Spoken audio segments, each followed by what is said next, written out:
The night has not been kind to the adventurers Bex and Alto. Their sleep, which apparently actually occurred mostly during the day, but who can really tell in such a place, was deeply disturbed. Despite this, they were at least able to get some rest, even though it doesn't feel like it. Especially not now. Bex, you awaken with a violent start, your dream having just ended. You are on the ground outside the house, your head uncomfortable on a rock, and it is night around you. What is the first thing you do as you awake? My arms flings to the side, just grasping after whatever's there, feeling that I'm free again, touching my wrists. I feel like I was just bound, but I am not. No, you are not. Instead, you are turning violently on the ground. The fire that was built nearby has now finally burnt out. You see quickly coming out of the caravan, Laurie, and outside Jennifer just waking up herself suddenly, looking at you concerned. You also notice that Alto is not here. Alto? Where is he? I ask the two sisters. Jennifer blinks and says, "Well, he was... I'm sorry, I must have fallen asleep for a second. Where is he?" And Laurie also looks concerned. It is then, Bex, that you hear a sound. There seems to be a commotion happening inside the house. Alto, you wake up. You are wet. Very wet. You're in water and darkness. What do you do? Am I able to stand in the water, or am I swimming? As you lean up, you indeed are sitting in something, some sort of a tub. You're in a tub of water. You can't see a thing. It's completely dark. What in the nine hells? I snap my fingers and I call forth my light cantrip. I need to see what's going on here. Your hand brings forth light, and you immediately see that you are in some sort of bathtub with dark red liquid, completely soaked. And it is at this point that hands then come from said bathtub and begin to drag you down. What do you do? I try to get out. I just fight against it violently, trying to just slip out as quickly as I can. Roll me a strength saving throw. 0. You struggle, you writhe. You are unable to not panic during this scenario, Alto. What do you say? What do you yell? Save me! Save me! And struggling against this, you are eventually able to get out of the bathtub, but it is a long struggle and you are covered head to toe in red liquid as you just slump to the ground, screaming. Bex, you hear from outside, somewhere in the house. You think you can hear Alto screaming bloody murder. What do you do? I am quickly gathering my stuff. I'm putting the dirk at my side and fastening the crossbow on my back as I'm nervously licking my teeth and saying to the sisters, He went in alone. The sisters nod and quickly begin getting their equipment ready, running back to the caravan to collect a few things. But what do you do, Bex? Alto is screaming. Time could be of the essence here. I am a meticulous person. I do not rush in unprepared. I get ready the equipment that I need the most, weaponries and such, and then, adjusting my padded cloth, I run in. I run towards the sounds. Is it coming from upstairs? Bex, you run into the house once again. You can hear behind you that the Weathermay Foxgrove twins are coming as well, but you are first. You look around. Again, the interior of the house is dark, but you think you can just see something has made some light. Yes, up the stairs, and you could hear the sounds of screaming. Altos! I start running up the stairs. Alto, you have a few seconds of lying on the ground. What do you do next? I'm alive. That thing I saw, it wasn't real. It can't be. I try to crawl away from the bathtub, and then I try to stand up on my own 2 feet. You slowly crawl up, but unfortunately you are very out of it at the moment. It's taking some time to even stand, and you are soaking wet. You realize you are in some sort of bathroom, you think. There's strange white tiles on the walls, a bath, some sort of bucket, you think, the chamber pot perhaps. And there's some sort of fireplace in here. It's very modern by your reckoning. The idea of a heated bathroom is quite a luxury only nobles could have, but there it is. And as you're looking, you hear this rattling sound coming from within this fireplace, and movement and light. What do? What is that movement? Hello? Hello? Is anyone there? The fireplace begins to shake and flare up, almost as if there was still a fire there, even though that is impossible. Yet still it is beginning to light. Something is happening. What do? I back away from it. I don't want to be anywhere close to it when whatever's going to happen happens. I look around. Is there any other way around to get out from here? Any way to get away? There is certainly a door to the left, yes. I move towards the door then, trying to open it up. And as you go towards the door and try and open it, a hand strikes down at you hard. A strange, long, bony hand with a long, bony arm. Grey and rotted is the flesh. The hand connects, raking its talons across the flesh of your arm.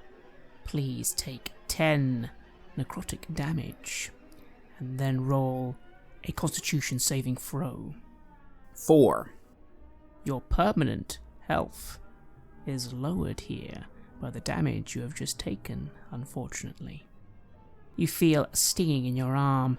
Something is very wrong. Something has been stolen from you directly by whatever this thing is.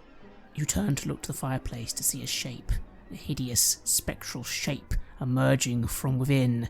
They seem indistinct at first, but then they seem to have hair flying out in large clumps, a crooked body, an aged face. They are regarding you and screaming. What do? No. I try to open the door. You manage to stumble through the door, but that is your action as you simply fall out into the corridor.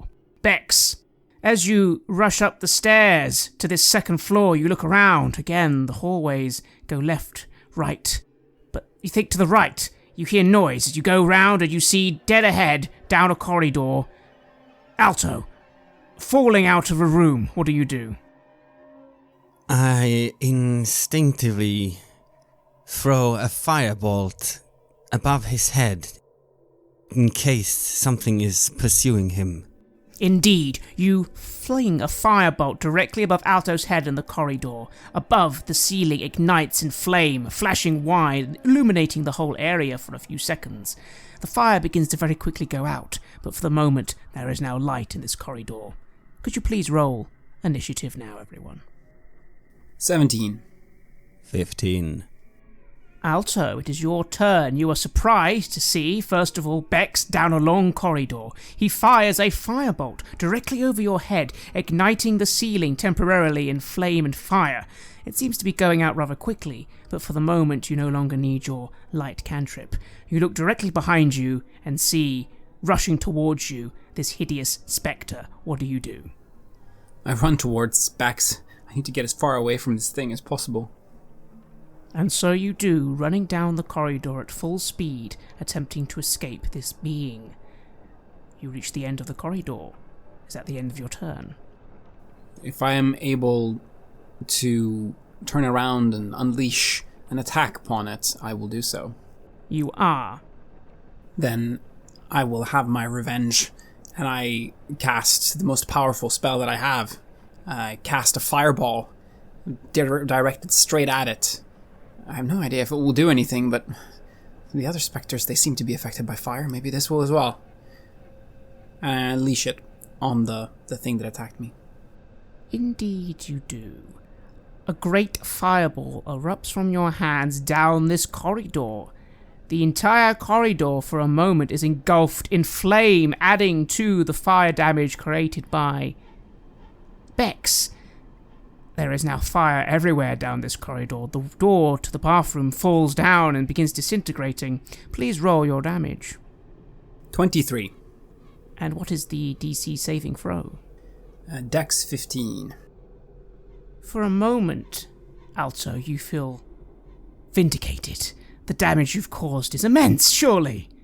And then to your horror, you notice that the spectre simply twists their very form to completely avoid your fireball. They briefly howl as the hallway around them is on fire, but already something is smothering that fire. A strange blackness seems to be covering the walls. You think you've hurt it a little, but it definitely avoided almost all the major damage, unfortunately. Bex, you see this happen. What do you do? It is now your turn. As I see Altos running up to me and then launching this behind him, what does he look like? Well, for one thing, he is completely drenched in some sort of red liquid. He looks quite horrific, if you're honest. I will immediately throw another firebolt, uttering, "What happened? What happened?" Try to kill me. Try to kill me. Please roll your attack. 10. The firebolt whizzes past this creature, missing it entirely as its spectral form begins gliding down the corridor. You do add more to the fire damage, though. Even with this force stopping the building, setting on fire, it's struggling now. This corridor is beginning to be engulfed in flame. It's at this point that somewhere downstairs you hear something, Bex. You think you can hear people moving, and then you hear something crashing down hard. Something has just fallen down somewhere behind you. But you don't have time to focus on that, as this spectre bears down upon you, Bex. The creature dives into you, screaming with anger into your face. Again, this close, you suddenly think you can make out a woman, an elderly woman, maybe? You're not sure. Take 10 necrotic damage, and then make a constitution saving throw. 13. The wound stings, but you are resilient. You think you'll be okay. You do not take any further penalties, but it still hurts. As I try to block the attack and then feel the necrotic damage oozing through me, I shout out, "What rooms were you in?" The bathroom. The bathroom. Right over there, and I point towards where where I launched the fireball, the disintegrated door. I try to launch back and cry out, "Agatha! Agatha, is that you?" Alto, it is your turn. What do you do? The creature is certainly angry. I begin readying another fire attack, and then I start to think, will this even work? I unleashed the most powerful thing I had, and it seemed to hardly even damage it. Is this thing vulnerable to fire at all? Roll me an Arcana check. 22. Well, it's not that it's invulnerable. It took damage. It just avoided most of it. It was a very dexterous thing, and fireballs can be dodged. You think you just got very unlucky, maybe. But wait. Before, you didn't use fire. Your magic missiles seemed to do far more consistent damage to the other spectre, didn't it? And it did. It did. I unleash magic missiles instead, hoping that will work better. And I cast magic missile on 2nd level. In that case, please roll the damage. 7. You once again unleash a barrage of magical missiles. They fly straight into the being this time. There is no dodging a magical missile. The being howls in rage and briefly is thrown back a few feet. Bits of it beginning to already discorporate. Bex, it is your turn. What do you do? This new attack from Alto does seem to actually be driving the being back a little now, but it is still incensed. And behind it, of course, is still a small inferno. Was there any response when I called it Agathas? If there was, it was only a response of anger and hatred. As the thing recoils, I ask, where did it come from? The fire. It came from the fireplace. Quickly, instinctively, I form an ice knife in my hand and I fling it at it just to see if there's a different reactions. Roll your attack. 21. Roll damage. 3 piercing damage, and then as the knife explodes in a shower of ice, there is a Dex saving throw of 14. Does it make that? It does. Alright, so it avoids the shower of cold damage. The blade goes straight through the spectre. Perhaps not unsurprising. It does, however, wince in pain, but as the blade then explodes behind it, it does weave out of the way. After all, its very nature is almost like smoke or a cloud. Still, you definitely hurt it. It is angry, as once again it rushes towards you, Bex, and tries to strike. But it misses. Just. Its talons just about crossing over your face as you take a back step. Alto, it is your turn. You hear again from somewhere beyond the corridor. You think you hear people shouting, but again you're a bit distracted. What do? I again launch magic missile. Need to take it out. Roll your damage. 13. Alto, you will finish this spectre. How does it look? I feel weakened by whatever it did to me. I am angry. I feel humiliated. Why am I even here?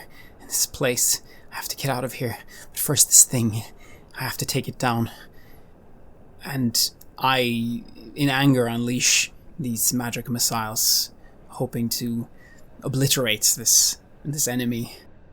I will at least take it out. Even if I might not actually be able to leave this place. At least this one won't bother anyone else. And I unleash the missiles, and a barrage of energy covers it. Indeed, it does. The being howls in rage, but the howl is cut short as the being reaches out one last time before beginning to simply disintegrate. Just like that, the being is gone. Behind it, a smouldering hallway. The flames are still burning, but again their intensity is dying already. A strange black substance on the wall beginning to put it out, although you have destroyed the door and much of the wall is now burned. You hear from behind Bex. Again, voices. Something brought down the chandelier, don't worry, we're coming, just give us a few moments, we're coming. But what do?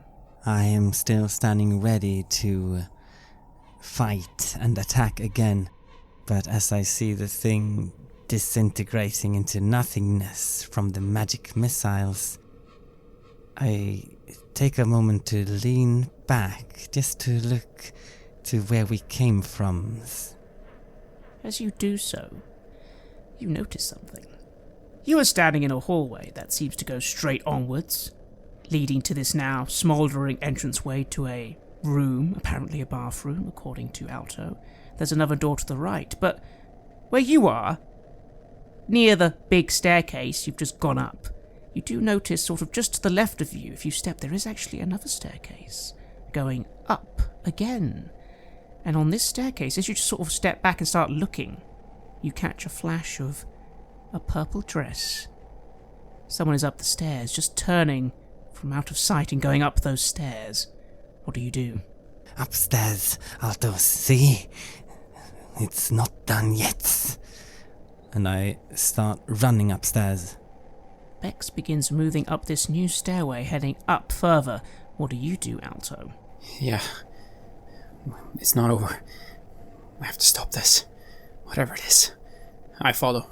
The two of you begin heading up the stairs.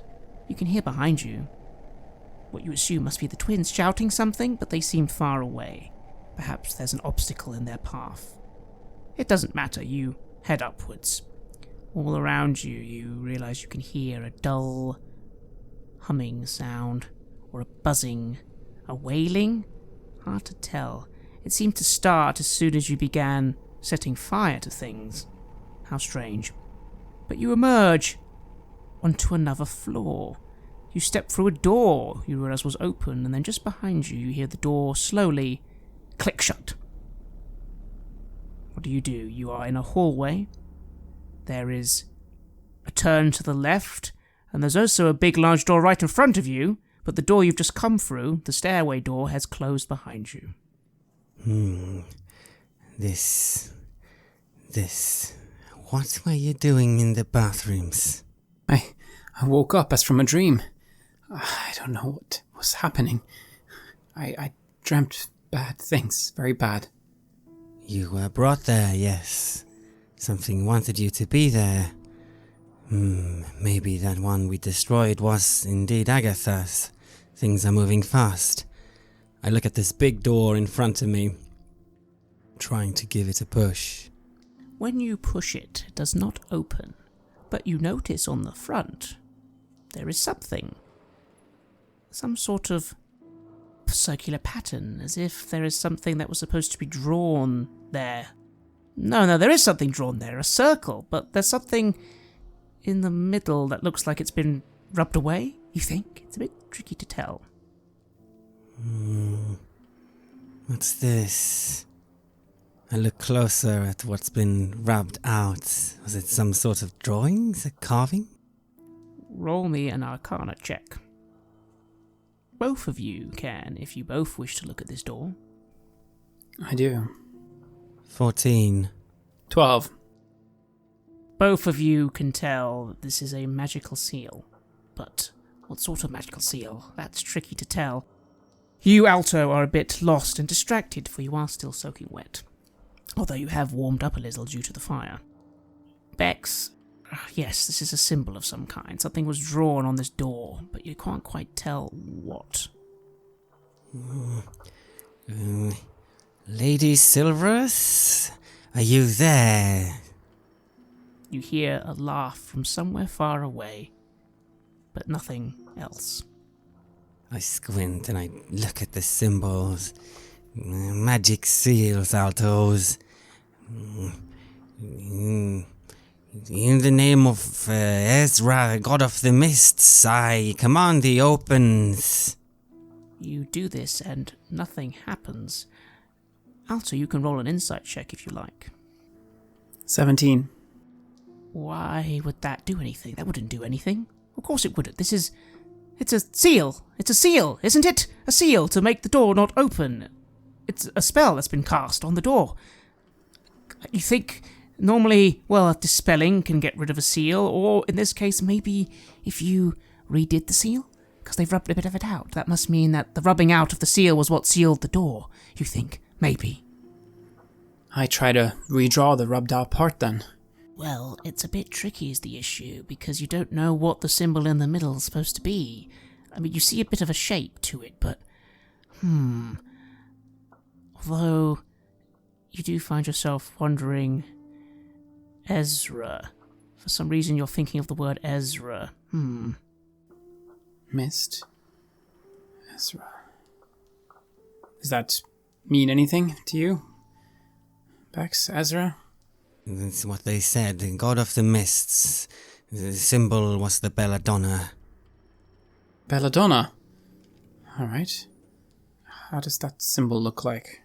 It looked like the flower that we just brought downstairs yesterday's. Alright. Would it make sense to try to draw a belladonna? You see no harm in trying. Although, what do you draw with? Well, I suppose I am covered in paint. If that is what it is. Maybe I can use that. I try to use this liquid that's covering me. For some, this might be a slightly challenging thing to do, but you are Alto, and you are actually quite skilled at writing things down and drawing, I would argue. So therefore you begin to draw a belladonna plant. There are universal symbols for these sort of things, so you go with the one that you know as a symbol of said plant. And as you draw it on the door, the sigil begins to glow, and then the whole thing just fades away. What do you do? It's gone. Alright. You undid the seals. Maybe we can get in now? I nod for you to push it. And I do so. You enter a rather large room. It seems to be full of toys. Yes, small little dolls, balls, fun little books, a nursery perhaps, but it is currently in disarray. The toy chests, the bookshelves, and the chairs sized for children are all lying around on the floor. There are strange characters, bizarre animals painted on the walls. There is a door at the end of this room to the north, but there is also a small little table with a rocking chair, and in it you see a figure facing away from you, gently rocking back and forth, back and forth. What do you do? I try to move closer to see what it is in that chair then. There seems to be a person, but again, can't quite see. They're not moving other than rocking back and forth. You think you'd have to step all the way around to fully see them. I begin doing that. And you do. And you see a corpse, sitting in the chair, wearing a lovely purple dress, the skin long since gone, merely a skeleton facing you now, holding a little book. What do you do? Book. I look at it. Maybe it's important. I move to grab it. You pick the book out of the skeleton's hands, and the skeleton falls back, the head falling off, and then an arm coming loose, and the whole thing just beginning to disintegrate. What are you doing while this is happening, Bex? I look at him going in doing this, and I follow cautiously, having my dirk in my hand, fingering it a bit nervously, looking about the rooms to see if there's anything else. I'm squinting in the darkness. Very well, as you come forwards, Alto, you pick up the book, and you also notice as this corpse begins to fall in on itself that there is something in the corpse, or rather, there was something around the neck. There was something around the neck, some sort of necklace. But you're holding a book right now. What do you do? I crack open the book, try to see what's in there first. It is a collection of nursery rhymes. None of them seem particularly sinister, although for a moment perhaps you have a slight shiver at the back of your neck, thinking about nursery rhymes. But the only thing in this one that seems sinister, well, is the room itself, really. There is something on the front page, though. The very first page, that is. I look at it. To my beloved children, may Ezra protect you. Your mother loves you always. Theodora. I show this to Bax. Theodoras. Do we know any Theodoras? You can't quite remember if those twins mentioned something. Speaking of which, you can hear them very far away now, shouting your names. They're quite far away, it seems, possibly beneath you. The lady in the painting, she was carrying a distinct amulet, I say. I look over the crumbled corpse and I start poking through the remains with my dirk, trying to fish anything out. Indeed. And you fish out an amulet. See this? I try to verify if there's any magical essence stored in it. Roll me a religion check. 7s. You can't detect any magic, no. Possibly just a useless trinket. I mean, it's slightly pretty. It's sort of like a little metal star with a red jewel in the middle, but definitely not magical. Not magical. Perhaps some sort of symbol, something local, yes? I hold it now in my hand instead, looking at Alto. Perhaps.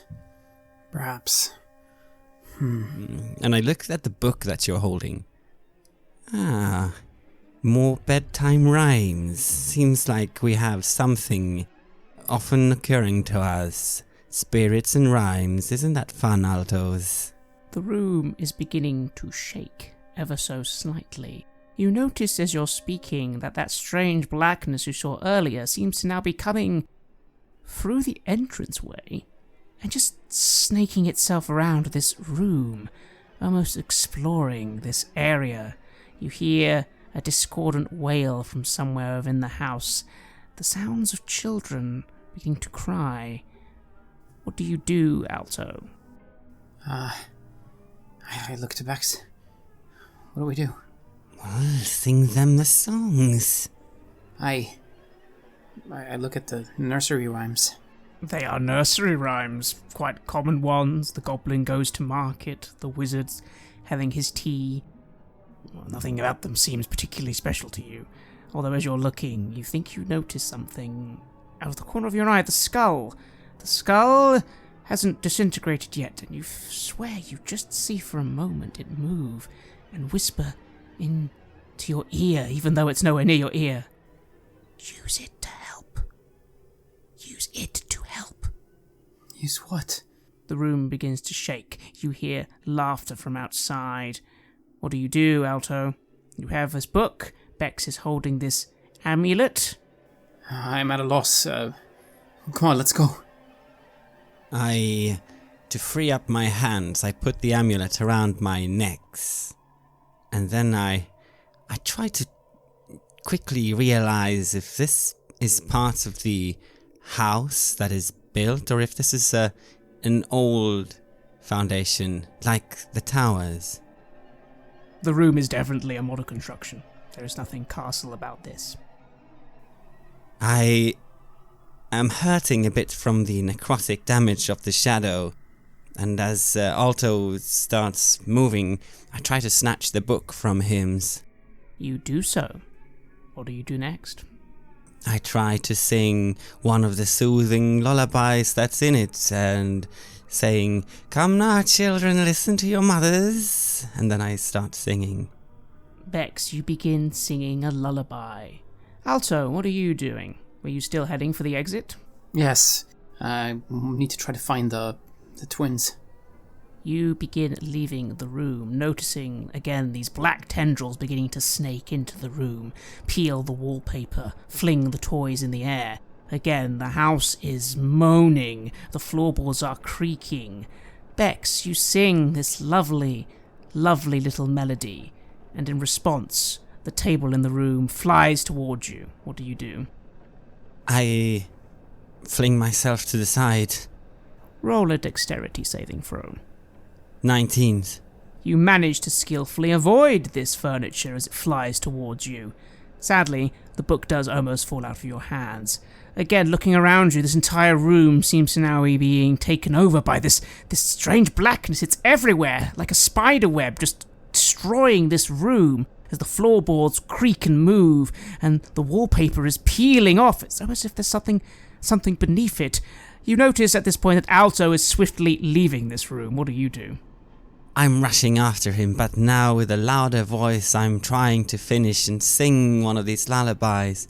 The little goblin went to market, and he went so tiredly. Tired feet, tired goblin wanted nothing but his sleep. Alto, you are out of the room. Once again, you're in that place for corridor to the left and right, and the exit door's currently closed. What do? You can hear shouting coming from that door. Again, the whole house now is beginning to move. You can feel it, as if the whole thing is just fluctuating, or flexing, rather.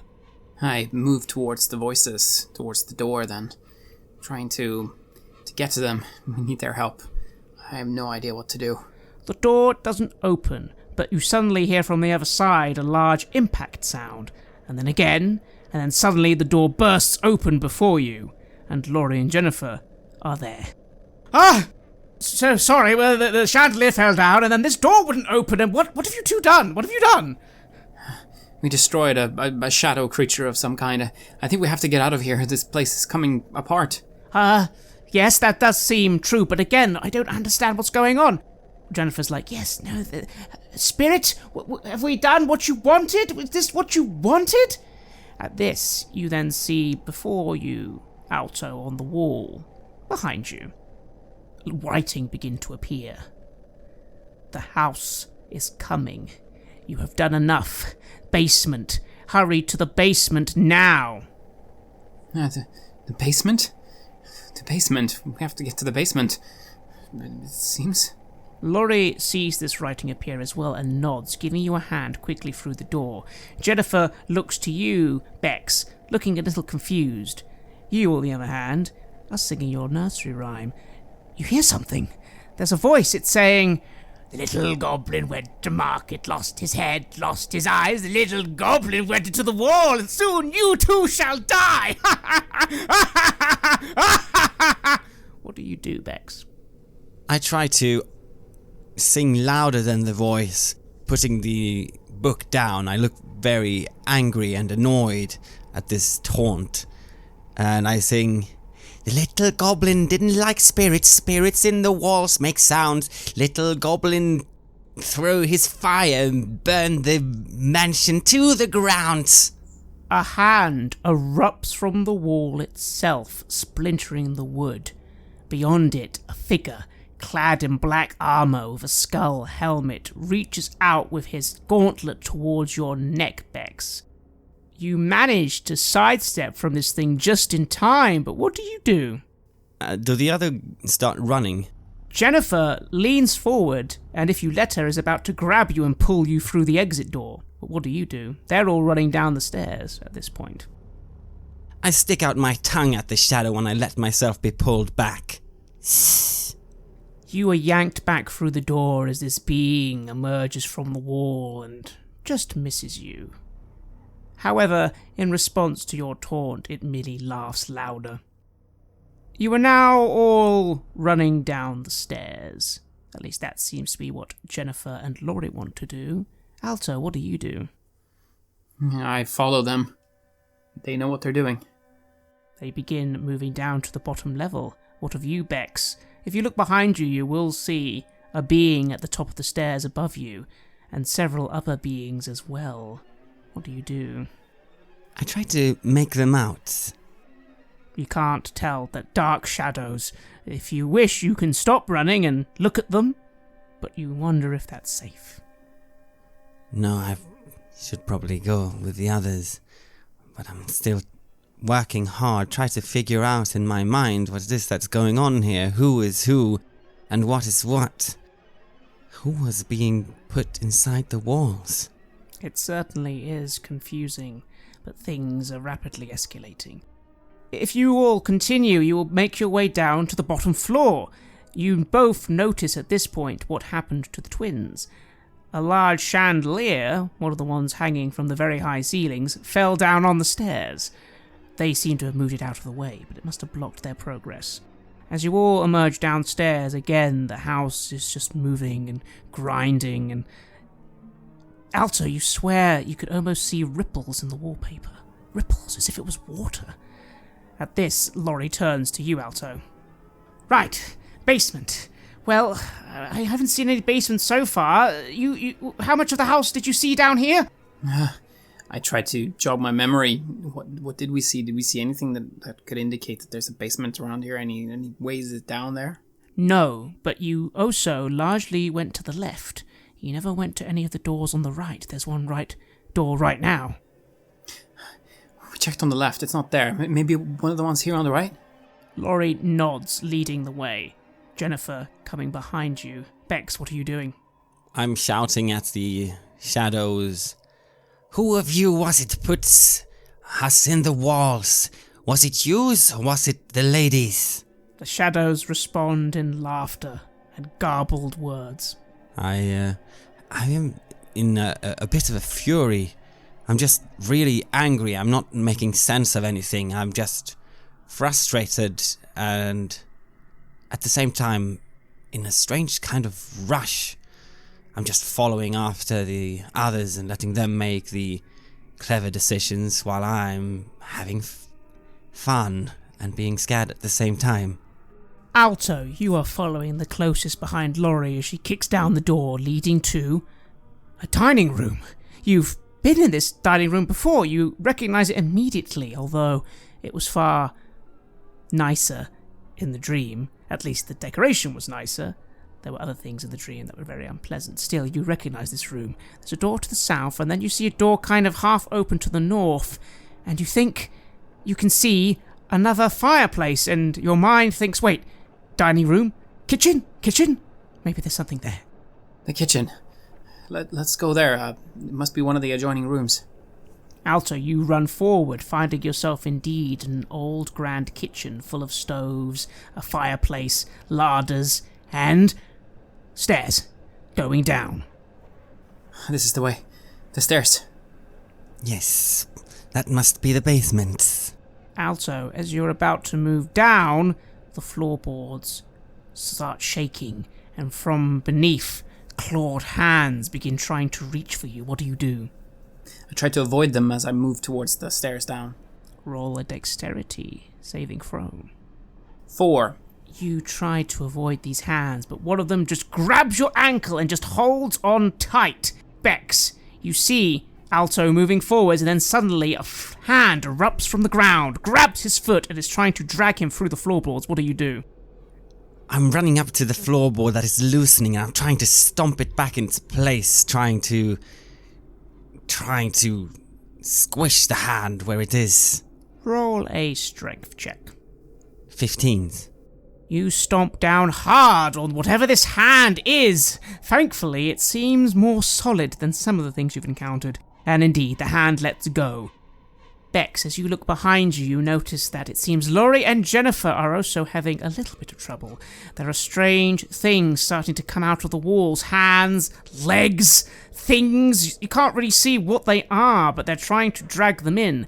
Luckily, Laurie and her 2 swords take care of whatever's trying to attack her, but they have been slowed down a little. But Alto, you're free. What do? Alright, let's keep going. Down towards the basement. I give a smirk towards the crushed shadow that let go of him, and I say, yes, of course, you're welcome. Of course, sorry. Thank you. The fireplace comes to life suddenly, igniting with fire and flame, whistling sounds coming from the old oven. What do you two do? I call back to the twins. Hurry, get yourself through! And I throw an ice knife at the fireplace, letting the ice cascade around it. Indeed, and the fire goes out. Alto, what do? Fire is out. Is that enough? I don't know. I look around down here. Do I notice anything that would be of interest? Anything that might help us prevent what's going on here? It is simply a mundane kitchen. The only thing of interest is the stairs going down. You do notice that very quickly more things are coming. You can hear sounds above of footsteps. You can see right in front of you to your right, from a cupboard, again, a clawed hand just comes from it trying to swipe at you. Down the stairs. Yes! As Alto hurries past, I stand in the doorway trying to make sure to hold the doors open if I can. I don't want them to be slammed and the twins shut out again. They are helpful. Of course. Alto, you descend down these stairs. They twist a little, and before you know it, you are in a basement. Or at least I think a basement. You're not quite sure. Again, it's very dark. Bex, you hold those doors open just in time for both the twins to charge past you, giving you a nod. And they are with you, and they begin too heading down the stairs. What do? I run after them, slamming the door behind me. Alto, what do? You're in this cellar. You think you can see barrels of things, but again, you can't see anything else for the moment. It's very dark. I light the place up with my light cantrip, hoping that I will find something. As the room lights up, you notice something. At the far end of this cellar, there is a massive hole in the wall. The bricks have fallen away. They look older as well, these bricks. A much different colour, a sort of grey as opposed to the red of the rest of the house. But yes, there is more. This is not the end of this cellar. What do you do? I keep moving towards that hole then. Through there. That will lead us to where we need to go.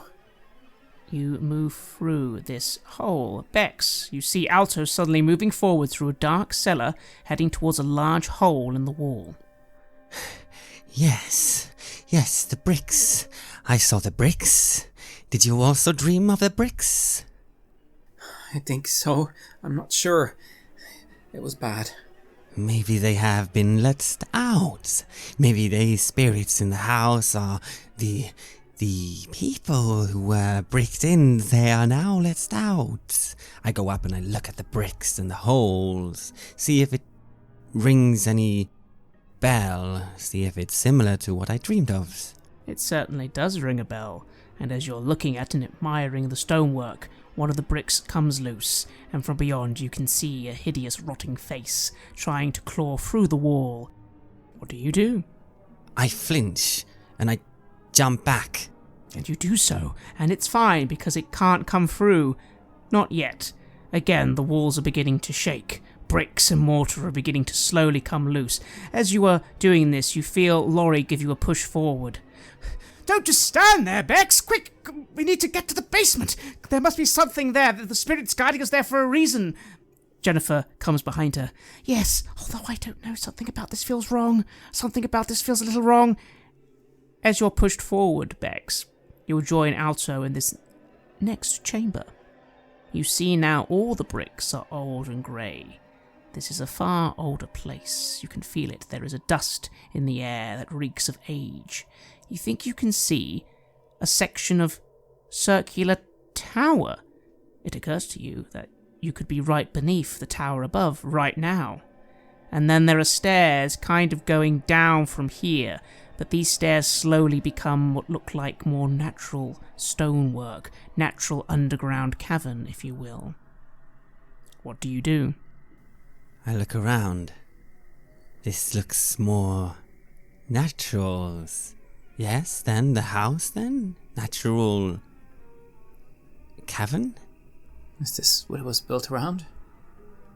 Maybes, but I did not think something like this would be significant. And you shouldn't push peoples, I say, to one of the twins that pushed me.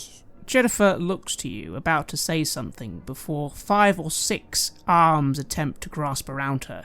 She ducks out of the way as her sister comes to her aid, her twin swords flashing through these beings, cutting off their limbs. You notice, Bex, that now her blades have a dull blue edge shining. Clearly they were enchanted after all.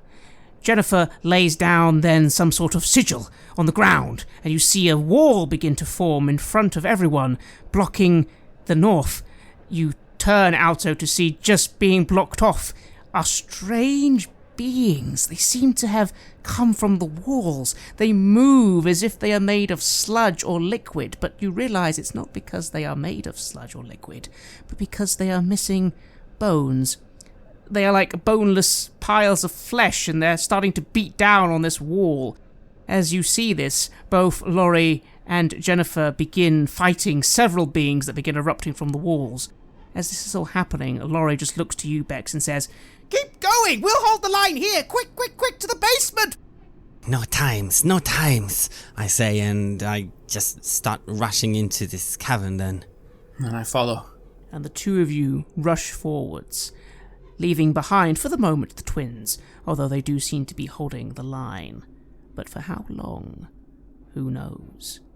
All you know is that you descend down this strange, dark, twisting, natural cavern, down and down into the dark, the very walls beginning to moan and scream as you do so. You have listened to an episode of Red Moon Roleplaying, where we played House of Lament from Van Richten's Guide to Ravenloft for Dungeons & Dragons 5th edition. The music was created by Metatron Omega, Wordclock, and Flowers for Body Snatchers, and was used with permission from their label, Cryochamber. Check them out at cryochamber.bandcamp.com or their YouTube channel for more music for your table. We would like to give massive thanks to our champions of the Red Moon, Martin Heuschober, Nastasia Raulerson, Simon Cooper, David, Julia, Camilla, Ludwig Manford, and Bob Lange for their generous support. And we would of course also like to thank all of our other patrons. Without your support, the show would not be possible. If you want to support our work, please check us out on Patreon. You can get access to bonus campaigns for Cult of Divinity Lost and Coriolis there, as well as get early and raw access to all of our recordings. You can also hear your name read on the show as a champion of the Red Moon, as well as play Cult with us. Most importantly, that support is what keeps the show going, so do check us out there. And remember, dread awaits beyond the mists.